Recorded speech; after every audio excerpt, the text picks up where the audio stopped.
Shalom Jemaat Gereja Keluarga Tabernakel dimanapun kita berada dan jemaat yang ada di ruangan ibadah ini. Kita mau bersyukur kepada Allah kita karena puji Tuhan kita masih ada sampai hari ini.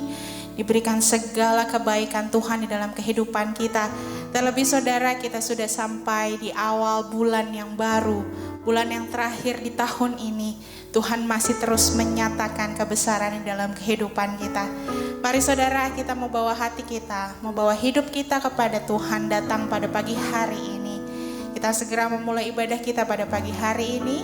Sebelum itu saya mengajak saudara untuk bersaat teduh sejenak. Terima kasih Tuhan untuk segala kebaikan-Mu di dalam kehidupan kami.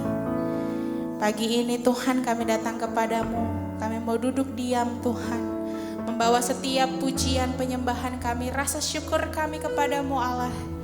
Terlebih pagi hari ini Tuhan kami rindu Tuhan, untuk dijamah oleh firman-Mu Tuhan yang kudus. Terlebih kami akan makan semeja dengan Engkau melalui perjamuan kudus-Mu. Terima kasih Tuhan, Kau yang mau ampuni setiap dosa dan kesalahan kami Tuhan. Kami bawa pujian kami pada pagi hari ini. Urapi kami semua Tuhan, Roh Kudus ambil alih ibadah ini pada pagi hari ini. Terima kasih Tuhan, terima kasih. Terima kasih Tuhan, lebih dari segalanya. Lebih dari segalanya. Ku berharap padamu. Lebih dari para penjaga, mengharap fajar pagi. Begitu rindu hatiku berada dekatmu.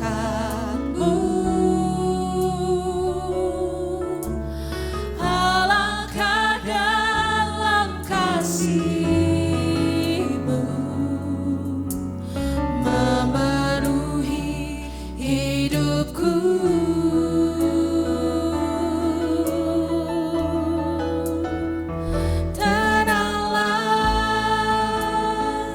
Jiwaku dalam naungan sayap-Mu, menembus awan kelabu, pandang kemuliaan-Mu.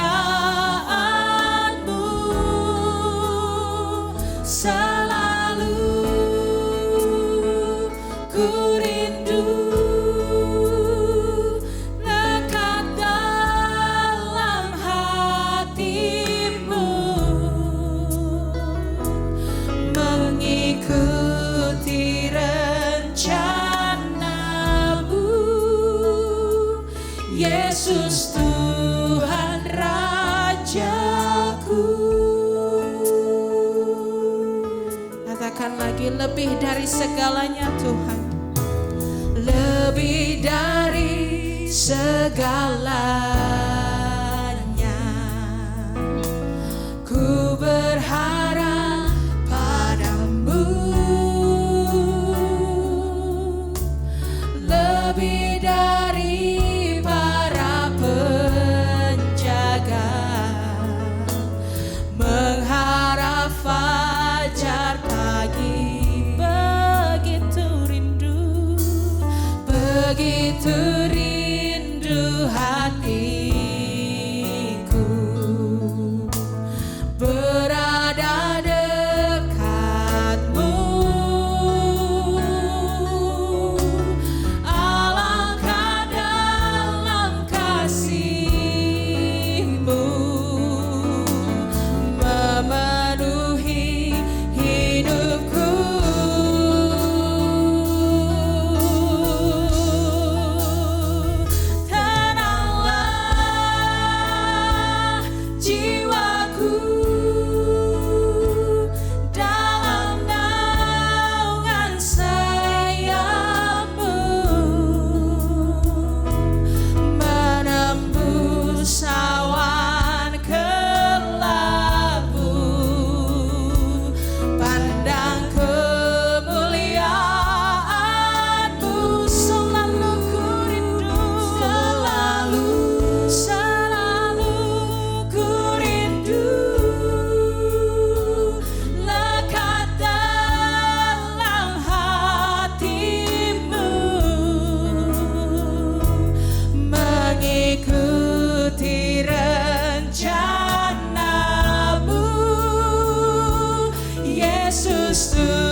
nyatakan, tenanglah jiwaku, tenanglah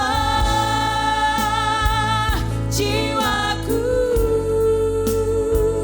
dalam naungan sayap-Mu, menembus awan kelabu, pandang kemuliaan-Mu selalu, selalu, selalu. Ku rindu lekat dalam hati-Mu, mengikuti rencana-Mu, Yesus Tuhan Rajaku. Tenanglah jiwaku, tenanglah jiwaku, dalam naungan sayap-Mu, menembus awan kelabu, pandang kemuliaan-Mu selalu. Ku rindu lekat dalam hati-Mu, mengikuti rencana, mengikuti rencana,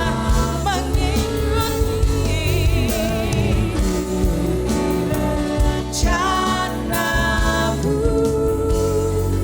Yesus Tuhan Rajaku.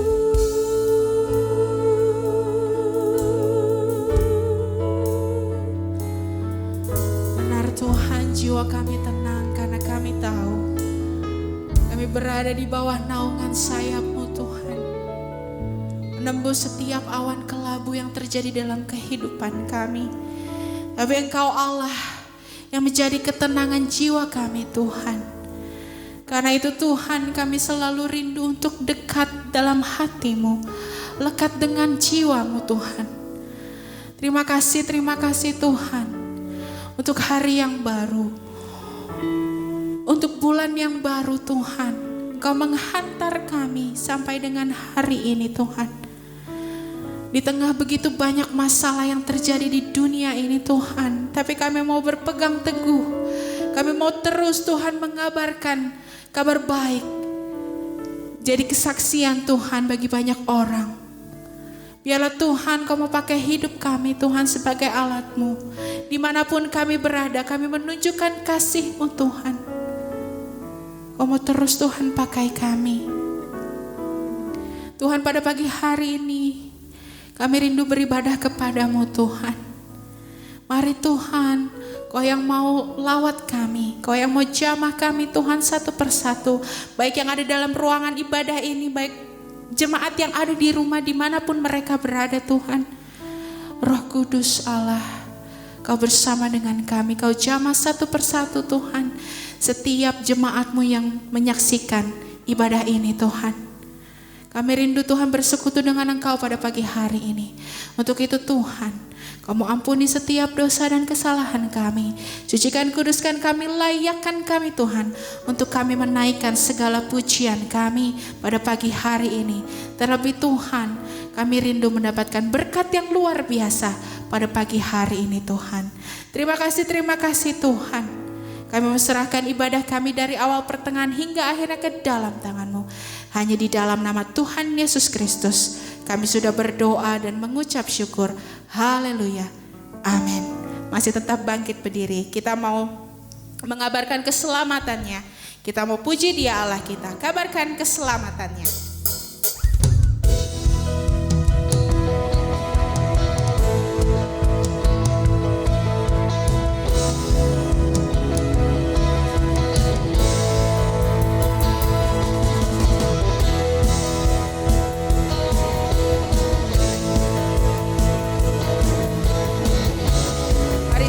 bersama katakan kasih dan kuasa-Mu. Kasih dan kuasa-Mu tak pernah berubah, Kau Yesus Tuhanku. Rahmat dan kebaikan-Mu selalu baru bagiku, Kau Yesus Allahku.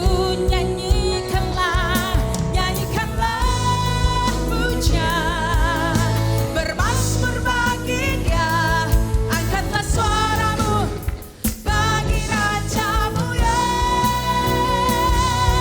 Kabarkan keselamatannya dari hari ke hari, ceritakan perbuatannya pada bangsa-bangsa.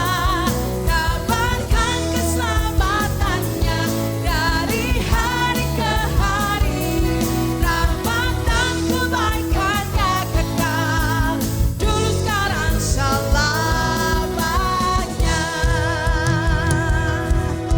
Kami mau terus mengabarkan kebaikan-Mu Tuhan. Mari saudara kita angkat pujian ini lagi. Kasih dan kuasa-Mu, kasih dan kuasa-Mu tak pernah berubah, Kau Yesus Tuhanku.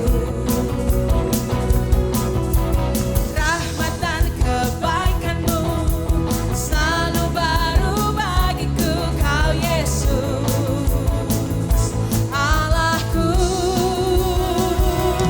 Nyanyikanlah pujian, bermazmur bagi Dia, angkatlah suaramu bagi Raja-Mu ya. Kabarkan keselamatannya dari hari ke hari, ceritakan perbuatannya pada bangsa-bangsa. Kabarkan keselamatannya dari hari ke hari, rahmat dan kebaikannya kekal dulu sekarang selamanya. Kabarkan keselamatannya dari hari ke hari, ceritakan perbuatannya pada bangsa-bangsa. Kabarkan keselamatannya dari hari ke hari, rahmat dan kebaikannya kekal dulu sekarang selamanya. Dulu sekarang selamanya, dulu sekarang selamanya. Sekali lagi katakan, dulu sekarang selamanya.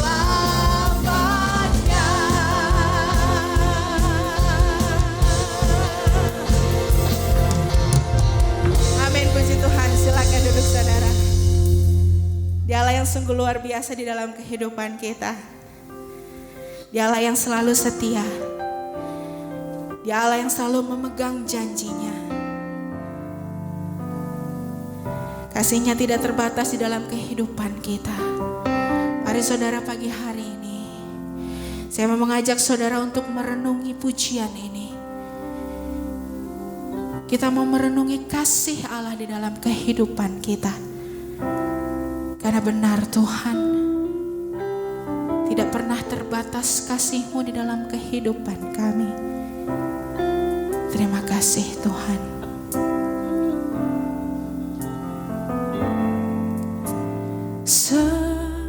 Semusim berlalu, namun Kau selalu peliharaku.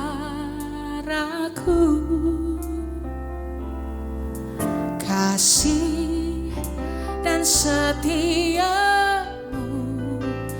tak pernah layu di hidupku.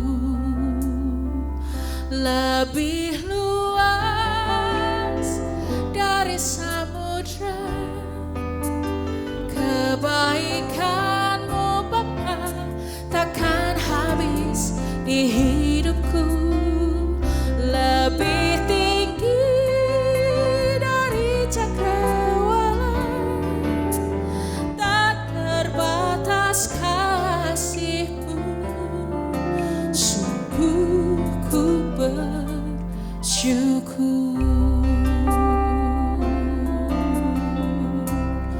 jemaat kita bersama naikkan pujian ini. Semusim berlalu, namun kau selalu peliharaku. Kasih dan setiamu,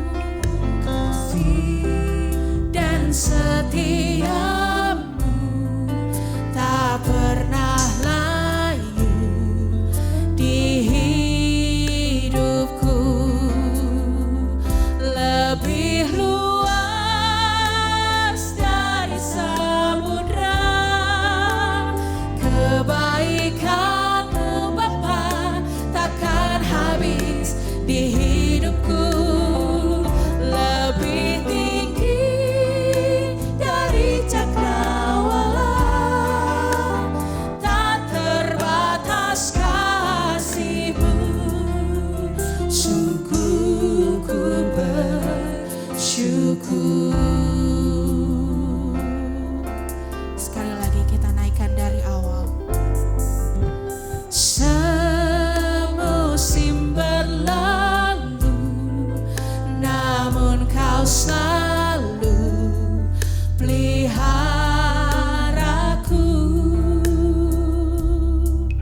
Kasih dan setiamu tak pernah layu di hidupku. Lebih luas dari samudra kebaikanmu Bapa, takkan habis di hidupku. Lebih tinggi dari cakrawala, tak terbatas kasih-Mu. Sungguh ku bersyukur. Dari samudra kebaikanmu Bapa, takkan habis di hidupku. Lebih tinggi dari cakrawala, tak terbatas kasih-Mu. Sungguh ku bersyukur.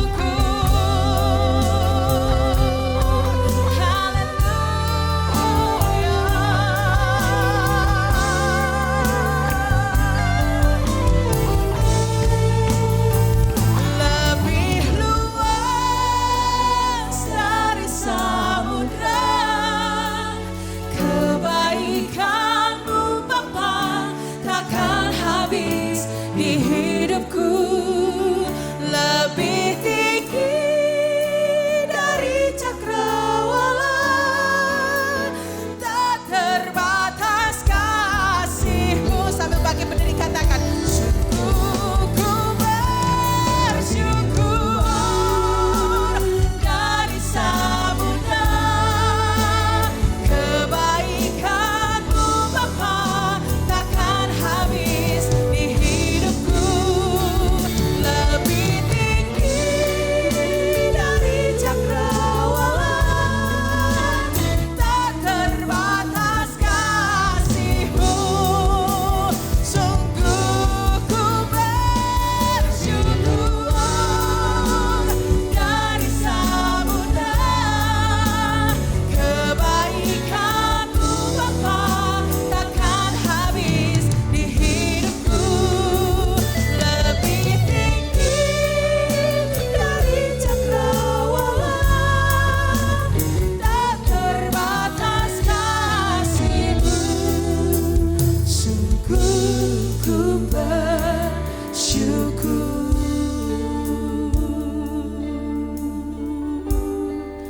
Kami bersyukur. Tak terbatas kasih-Mu Bapa. Terima kasih Yesus. haleluya. Terima kasih Tuhan. Kasih-Mu sungguh tidak terbatas di dalam kehidupan kami Tuhan. Kau selalu merancangkan rancangan yang baik bagi kami Tuhan. Ajar kami selalu taat dan setia kepadamu Tuhan. Menanti waktumu Tuhan. Dan biarlah Tuhan, kami menjadi anak-anak-Mu Tuhan yang selalu mengabarkan Injil-Mu. Yang selalu menyaksikan kebaikan Tuhan. Yang selalu menyiarkan kabar kebaikan-Mu Tuhan di dalam kehidupan kami. Kau tilik kami Tuhan, Kau didik kami melalui firman Tuhan pada pagi hari ini Tuhan. Kami mau duduk diam mendengarkan firman-Mu. Dan biarlah Tuhan kami memohonkan urapan-Mu untuk Ibu Gembala kami Tuhan. Biarlah Engkau Tuhan mengurapi mulut bibirnya, memberikan hikmat yang daripada-Mu atasnya Tuhan. Biarlah setiap firman Tuhan yang disampaikan boleh sesuai dengan isi hati-Mu Tuhan. Dan biarlah Tuhan anak-anak-Mu pada pagi hari ini yang mendengarkan firman-Mu ini Tuhan. Kau mau tilik setiap kami, celikan mata, hati dan telinga kami Tuhan. Ajar kami selalu melakukan firman Tuhan itu di dalam kehidupan kami. Terima kasih Tuhan. Kami mau terima berkat firman-Mu Tuhan pada pagi hari ini. Hanya di dalam nama Tuhan Yesus Kristus kami sudah berdoa dan mengucap syukur. Haleluya. Amin. Silakan duduk. Selamat pagi Bapak Ibu Saudara, puji Tuhan ya kita masih bisa beribadah bersama walaupun hanya melalui online. Akhir-akhir ini saya suka berpikir seperti ini. Kita sudah terlalu lama tidak bertemu satu dengan yang lainnya dalam arti ibadah onsite ya. Jadi kadang-kadang ada beberapa perintah-perintah Tuhan yang mungkin terlupakan. Terlebih lagi saat-saat sekarang ini kita tidak diperkenankan untuk bertemu dalam acara atau kumpulan banyak orang, atau juga sebaiknya kita tidak mengadakan pertemuan atau nongkrong di mana gitu ya, di kafe atau apa gitu. Sekarang kita memang betul-betul sedang menjaga jarak, betul-betul sedang melakukan apa yang Tuhan mau kita lakukan. Tetapi ada satu hal yang menurut saya masih harus dan terus kita lakukan, yaitu menjalankan perintah Tuhan. Salah satu perintah Tuhan adalah menjadi saksi Tuhan. Menjadi saksi Tuhan itu bukan cuman berupa satu kegiatan di mana kita menceritakan hal ihwal kelahiran Tuhan Yesus sampai mati di kayu salib lalu bangkit menebus dosa kita, bukan. Tetapi juga menjadi saksi itu artinya dalam kehidupan kita sehari-hari kita juga harus menunjukkan bahwa sesuai dengan status kita anak Allah, kita juga menunjukkan bahwa kita ini punya karakter, punya sikap seperti Tuhan Yesus, seperti Bapa kita. Satu kali ada seorang pelayan. Pelayan ini ada di negeri asing, bukan di negerinya dia sendiri. Dia sebagai pelayan, dia seorang gadis perempuan, atau seorang gadis pasti perempuan ya. Dan pelayan ini luar biasa. Alkitab tidak menyebutkan namanya, tetapi pelayan ini membawa kabar baik. Pelayan ini membawa satu berita baik bagi tuannya yang sedang ada dalam kesusahan. Kita mau baca dari 2 Raja-Raja 5 ayat 1 sampai 4. 2 Raja-Raja 5 ayat 1 sampai 4. Naaman, panglima Raja Aram, adalah seorang terpandang di hadapan tuannya dan sangat disayangi. Sebab oleh dia Tuhan telah memberikan kemenangan kepada orang Aram. Tetapi orang itu seorang pahlawan tentara, sakit kusta. Orang Aram pernah keluar bergerombolan dan membawa tertawan seorang anak perempuan dari negeri Israel. Ia menjadi pelayan pada istri Naaman. Berkatalah gadis itu kepada nyonyanya, sekiranya tuanku menghadap nabi yang di Samaria itu, maka tentulah nabi itu akan menyembuhkan dia dari penyakitnya. Lalu pergilah Naaman memberitahukan kepada tuannya, katanya, beginilah dikatakan oleh gadis yang dari negeri Israel itu. Raja Aram adalah raja dari kerajaan yang tidak percaya kepada Tuhan Yesus. Pada saat itu Tuhan mengizinkan Raja Aram berperang melawan bangsa Israel dan selalu Raja Aram mendapat kemenangan. Ini dalam rangka didikan Tuhan terhadap bangsa Israel. Nah, kemenangan demi kemenangan yang didapati oleh Raja Aram itu berkat dia mempunyai seorang panglima perang yang bernama Naaman. Naaman suatu hari sakit kusta. Sakit kusta itu adalah sebuah penyakit atau suatu penyakit yang pada waktu itu tidak ada obatnya. Jadi cepat atau lambat Naaman pasti mengalami kematian.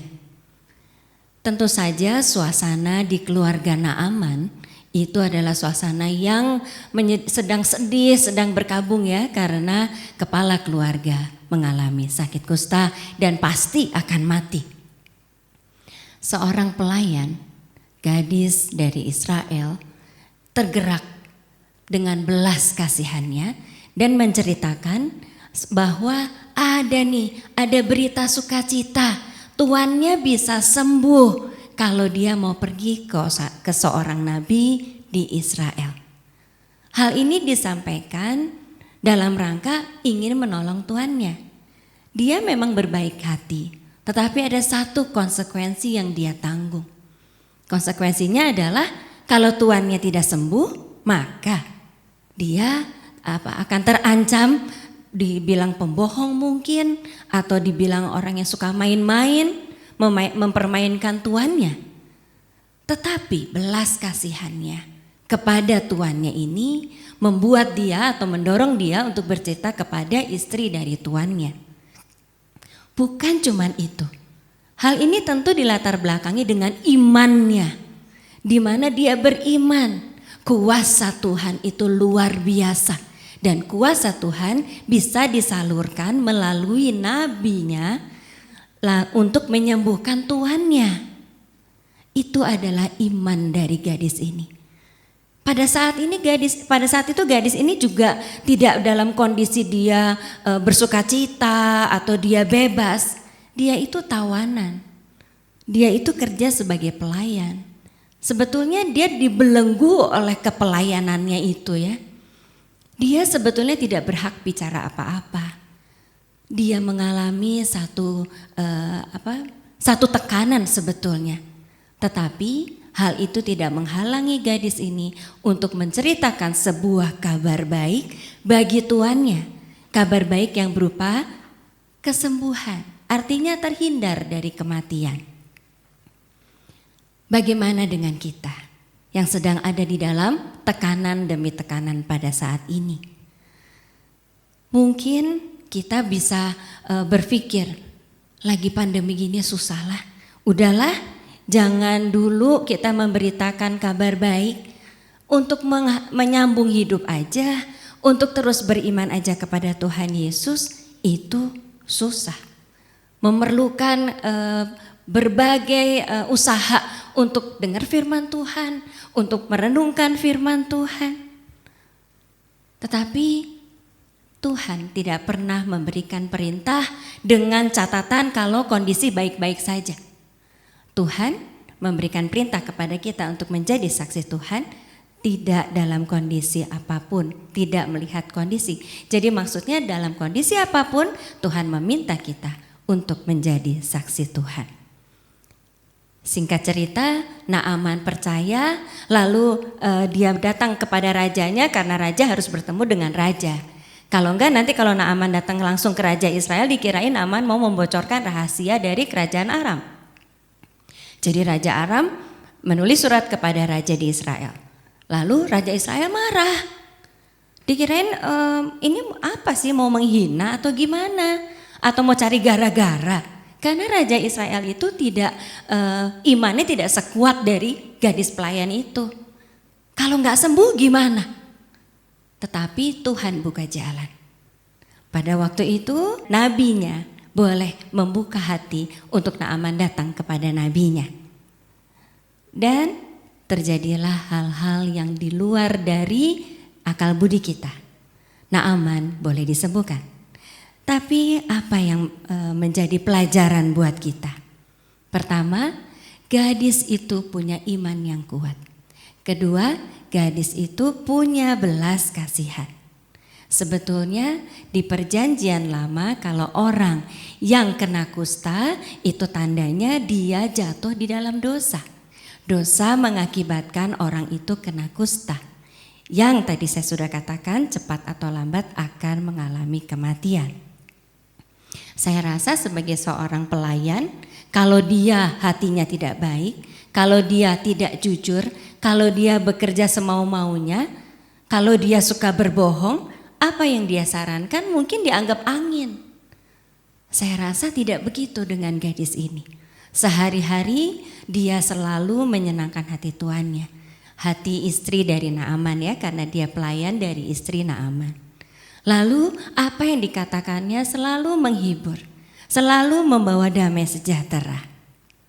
Sehingga omongannya didengar. Pagi hari ini saya ingin menyampaikan kepada kita semua, jangan kecil hati kalau kita pada posisi yang tidak menguntungkan. Jangan kecil hati karena kita ini cuman pembantu rumah tangga misalnya. Karena kita ini cuman ya istri yang sehari-hari melayani suami gak punya penghasilan. Karena kita ini kan bawahan. Sehari-hari cuman bersihin kantor, cuman sehari-hari nyiapin peralatan, bersihin alatan, mempersiapkan peralatan untuk dipakai misalnya pertemuan online misalnya seperti itu. Sehingga aku nggak mungkin jadi saksi. Jangan kecil hati saudara. Tuhan memberi kemampuan kepada setiap anak-anak Tuhan untuk menjadi saksi. Yang menjadi pertanyaan adalah, sudahkah kita ini siap untuk menjadi saksi Tuhan? Kalau kita mau menjadi saksi Tuhan, kehidupan kita harus bisa menjadi saksi bahwa kita ini anak-anak Tuhan sesuai dengan status kita. Kalau kita sudah bisa menunjukkan bahwa kita ini anak-anak Tuhan, maka orang baru bisa melihat dalam kehidupan kita, oh anak Tuhan itu begini ya, anak Tuhan itu baik, anak Tuhan itu membawa damai sejahtera. Sudahkah kita menjadi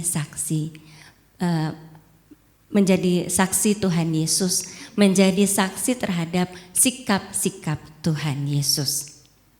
Ketika roh kita diperbaharui, bukan saja kita mendapat satu kehidupan, tetapi kita dipenuhi dengan Roh Kudus. Lalu Roh Kudus itu memberikan buah. Kita ini sebagai anak-anak Tuhan harusnya sudah bisa menjalankan buah roh. Buah roh itu harus kita jalankan dalam pikiran kita, perbuatan kita, perkataan kita. Bagaimana kita bisa menjalankan itu semua? Tentu dengan pertolongan dari Roh Kudus itu sendiri. Sudahkah kita mengubah pikiran kita yang dulu?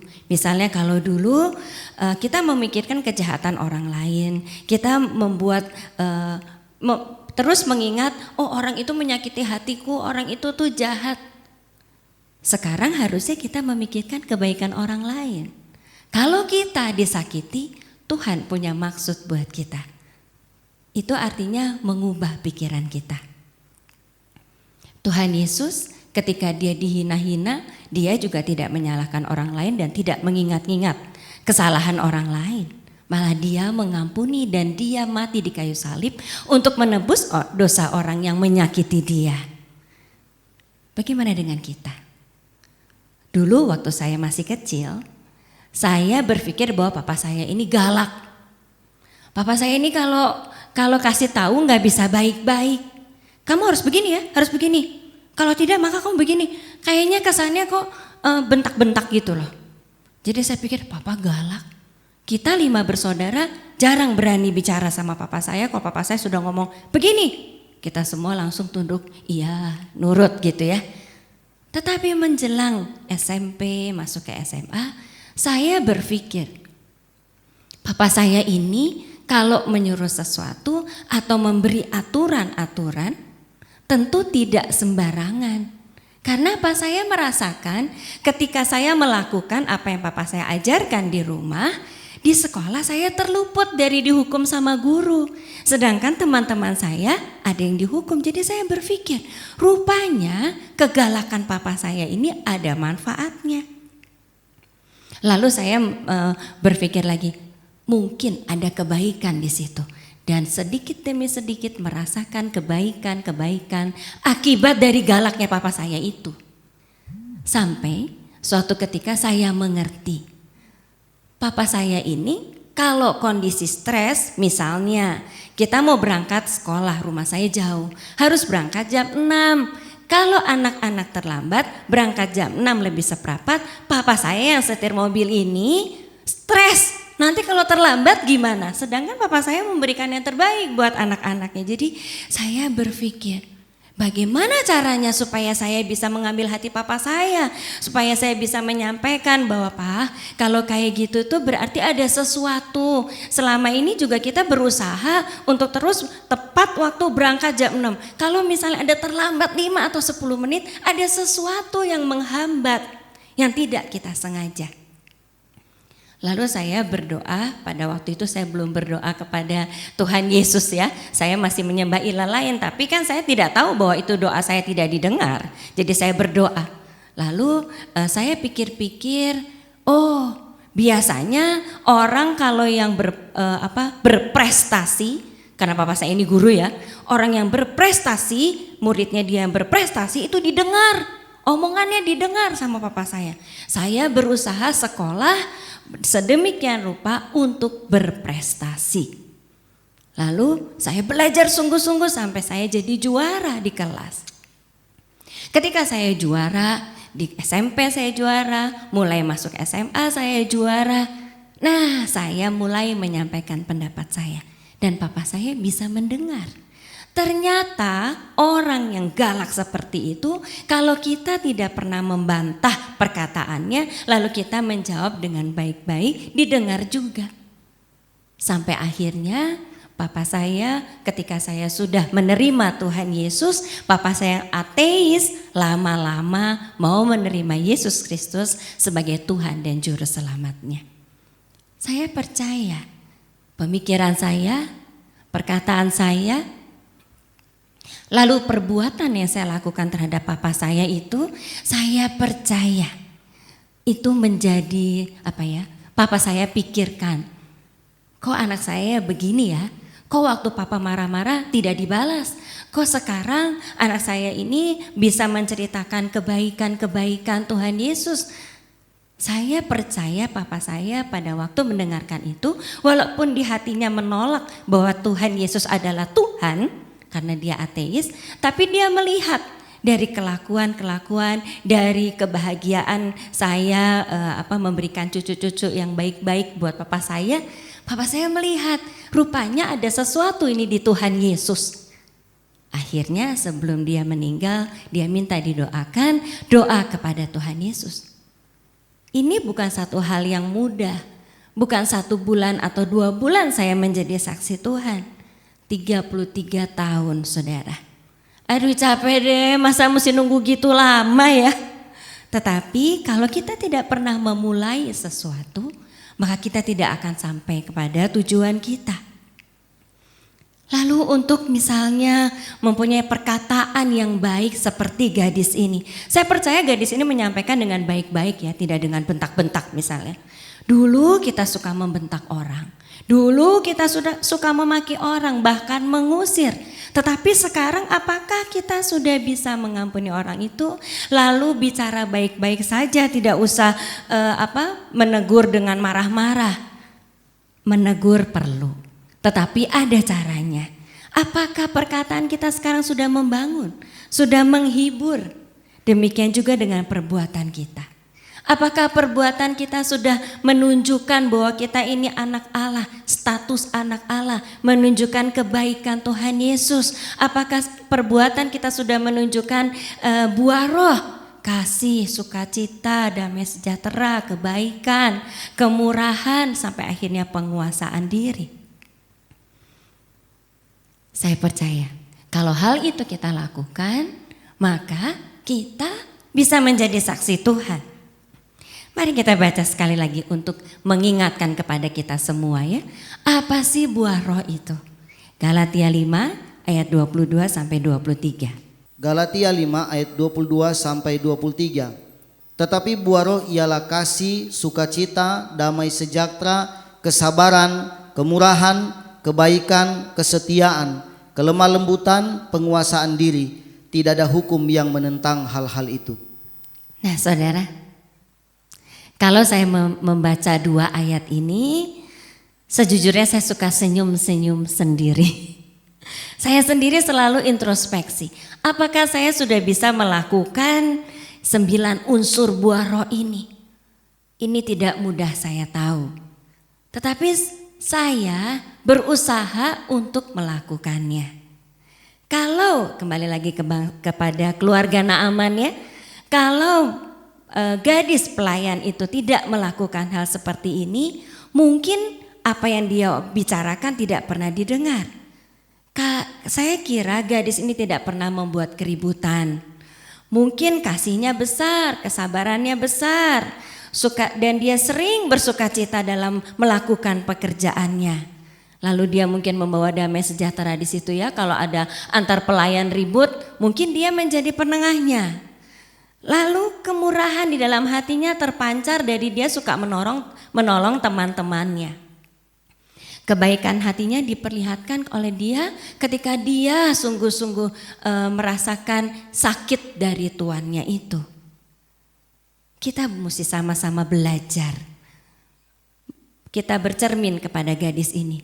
Sudahkah kita bisa menjadi seperti dia dimanapun kita berada? Apapun yang menjadi status dalam pekerjaan kita atau status dalam kehidupan di keluarga kita.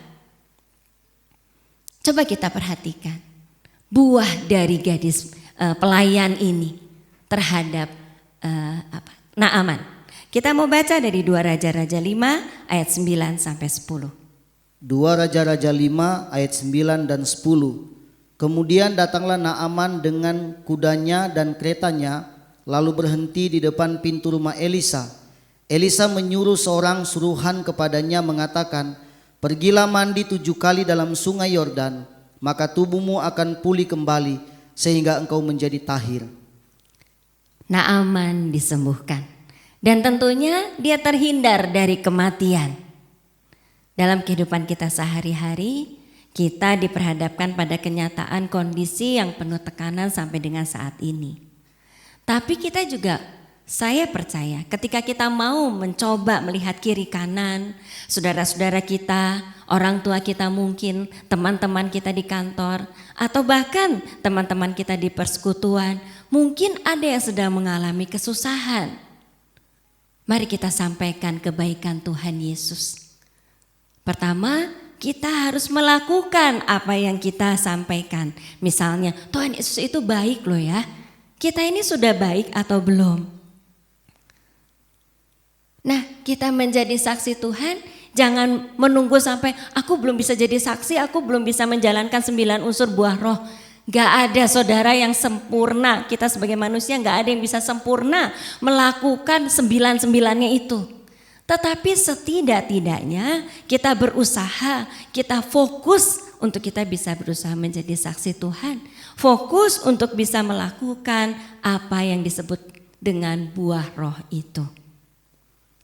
Ketika kita berhasil memenangkan seseorang, orang itu dalam kondisi susah, kita beri penghiburan, kita beri kekuatan, kita beri jalan keluar dengan mengajak dia kepada Tuhan Yesus. Dan dia ditolong oleh Tuhan Yesus, lalu dia menerima Yesus Kristus sebagai Tuhan dan Juru Selamatnya, maka malaikat di surga bersorak-sorai. Kita mau baca Lukas 15 ayat 7.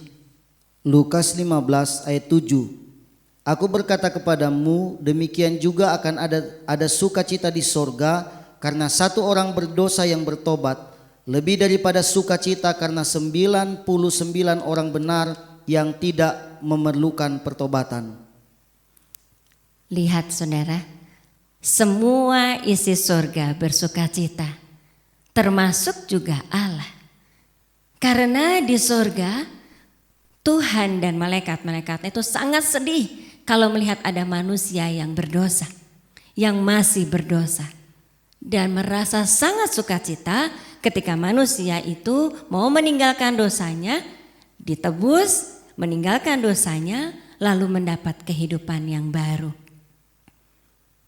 Karena itu jangan menunggu banyak hal, jangan menunggu keadaan menjadi tenang, jangan menunggu kita bisa melakukan persyaratan-persyaratan seperti yang Tuhan Yesus lakukan. Mulai dari sekarang berdoa, minta Tuhan menjadikan kita bisa atau mampu menjadi saksi Tuhan dalam hal perbuatan-perbuatan kita, pikiran kita, perkataan kita. Lalu kita mau menolong banyak orang, menjadi saksi, membawa banyak orang datang kepada Tuhan Yesus. Amin.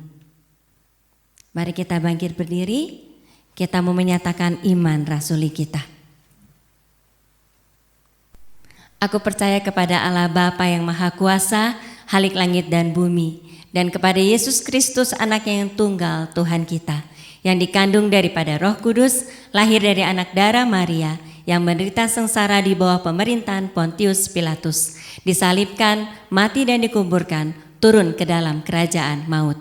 Pada hari yang ketiga, bangkit pula dari antara orang mati, naik ke surga, duduk di sebelah kanan Allah, Bapa yang Maha Kuasa. Dan dari sana, Ia akan datang untuk menghakimi orang yang hidup dan yang mati.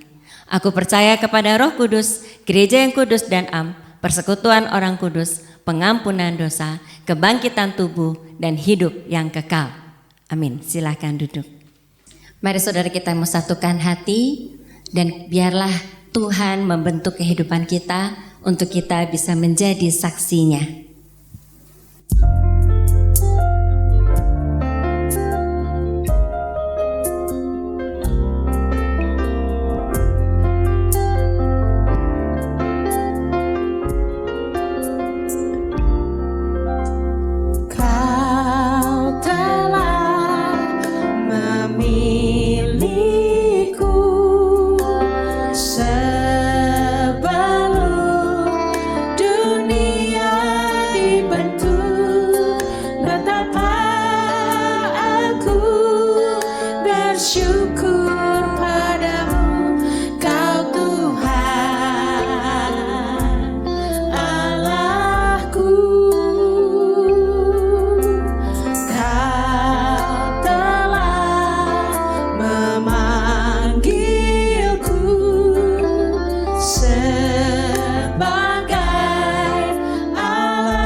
Syukur padamu, Kau Tuhan.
setiap kita boleh mulai mempersiapkan hati untuk kita menghadap Tuhan, untuk makan dan minum perjamuan kudus bersama dengan Tuhan. Tuhan Yesus, terima kasih Tuhan untuk kasih setiamu.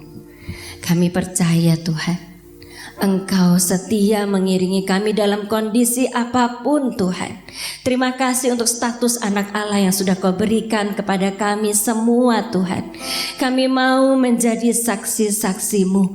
Ajari kami, mampukan kami Tuhan, supaya kami bisa melakukan perbuatan-perbuatan yang berkenan di hadapan-Mu. Supaya kami bisa menjadi suratan Kristus, melakukan perbuatan-perbuatan seperti yang sudah Kau ajarkan kepada kami. Kami memohon kepadamu Tuhan, biarlah Engkau menunjukkan di sekeliling kami orang-orang yang membutuhkan pertolongan-Mu Tuhan. Pakai kami menjadi saksi-Mu Tuhan. Beri kepekaan kepada kami untuk kami bisa melakukan perintah-Mu sesuai dengan waktu-Mu, sesuai dengan rencana-Mu, supaya apa yang kami lakukan Engkau buat berhasil Tuhan. Dan saat ini kami rindu untuk makan dan minum perjamuan kudus. Tuhan Yesus, sebelum kami memakan dan meminum perjamuan kudus ini, kiranya Engkau sendiri yang memberkati perjamuan kudus ini. Biarlah di dalam nama Bapa, Putra dan Roh Kudus, yaitu di dalam nama Tuhan Yesus, turun kuasa Allah atas perjamuan kudus ini, sehingga kami yang makan dan minum perjamuan kudus ini boleh mendapat kuasa yang baru yang daripada-Mu, boleh mendapat pemulihan dan kekuatan baru. Karena itu saudara-saudara, mari kita sama-sama melakukannya.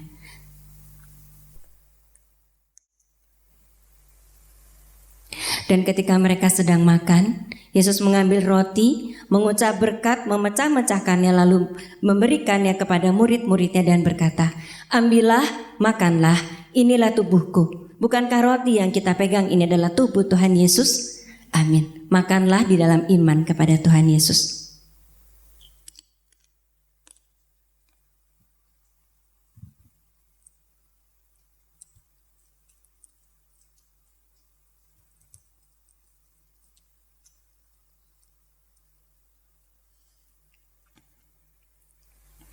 Sesudah itu ia mengambil cawan, mengucap syukur lalu memberikannya kepada mereka dan berkata, "Minumlah kamu semua dari cawan ini. Bukankah anggur yang kita pegang ini adalah darah Tuhan Yesus?" Amin. Minumlah di dalam iman kepada Tuhan Yesus.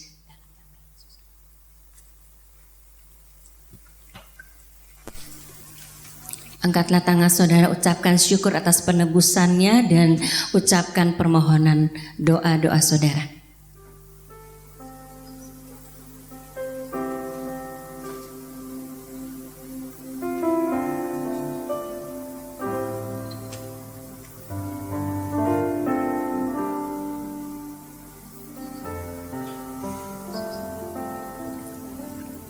Bapa, Engkau melihat setiap hati anak-anak-Mu yang makan dan minum perjamuan kudus pada saat ini. Engkau melihat pergumulan di dalam hatinya. Sudah banyak hal yang disampaikan kepadamu Tuhan. Kiranya Roh Kudus, Engkau menolong setiap anak-anak-Mu untuk bisa mengerti akan waktu-Mu. Kau jawab setiap pergumulan dan doa-doa dari anak-anak-Mu ini Tuhan, sesuai dengan waktu-Mu. Dan ketika itu belum sesuai dengan waktu-Mu, Engkau belum memberikan jawaban, berilah kekuatan kepada setiap anak-anak-Mu dalam menunggu jawaban-Mu Tuhan. Kami juga merindukan Tuhan, Engkau sendiri yang menguatkan setiap anak-anak-Mu ini Tuhan, menguatkan kami semua. Engkau memulihkan kami Tuhan dari segala hal-hal yang buruk yang kami lakukan, atau hal-hal yang buruk yang sudah pernah kami lakukan. Mari Engkau pulihkan, karena kami ke depan tidak mau melakukannya lagi. Kami mau berjalan sesuai dengan firman-Mu. Beri kemampuan kepada kami Tuhan. Satu hal Tuhan, terus ajarkan kepada kami untuk kami bisa menjadi saksi-Mu yang hidup. Terima kasih Tuhan Yesus. Terima kasih untuk perjamuan kudus ini Tuhan. Engkau memberkati setiap anak-anak-Mu yang sudah beribadah pada saat ini Tuhan. Dan saat ini juga Tuhan kami bersatu hati berdoa untuk setiap pelayan-pelayan-Mu yang melayani-Mu di tempat ini Tuhan. Berkati dengan berkat-berkat khusus yang daripada-Mu. Engkau menjawab setiap pergumulannya Tuhan. Supaya pelayanan yang dilakukan makin hari makin lebih baik. Bapa di dalam surga, kami berdoa untuk persembahan-persembahan yang sudah terkumpul untuk pekerjaan Tuhan di Gereja Keluarga Tabernakel Induk Bandung. Engkau yang memberkati tangan-tangan yang sudah memberikannya. Kami pun berdoa untuk negara kami, Presiden dan jajarannya di dalam terus menghadapi pandemi ini. Beri hikmat supaya segala sesuatu yang dilakukannya tidak sia-sia. Terima kasih Tuhan Yesus, terima kasih. Mari saudara, kita mau angkat tangan kita dan kita mau terima berkat dari Tuhan.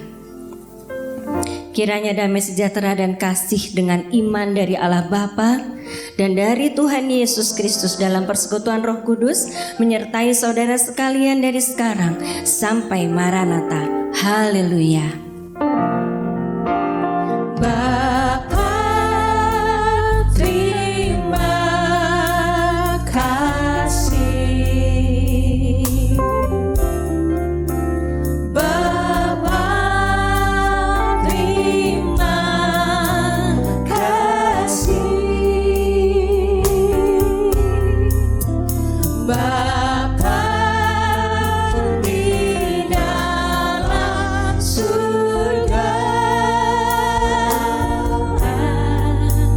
kami berterima kasih. Amin.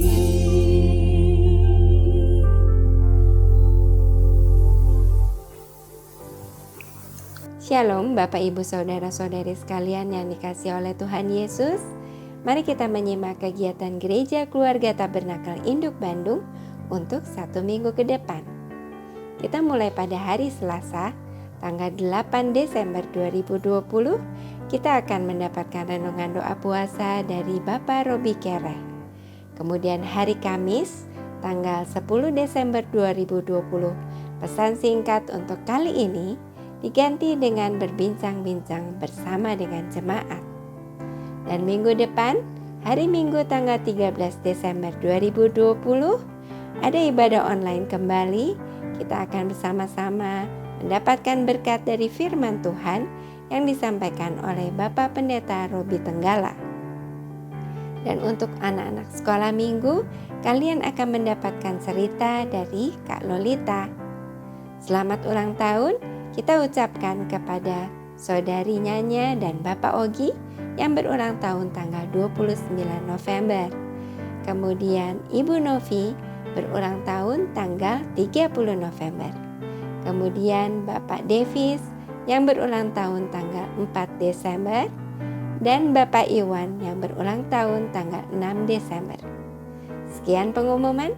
Tuhan Yesus memberkati kita semua.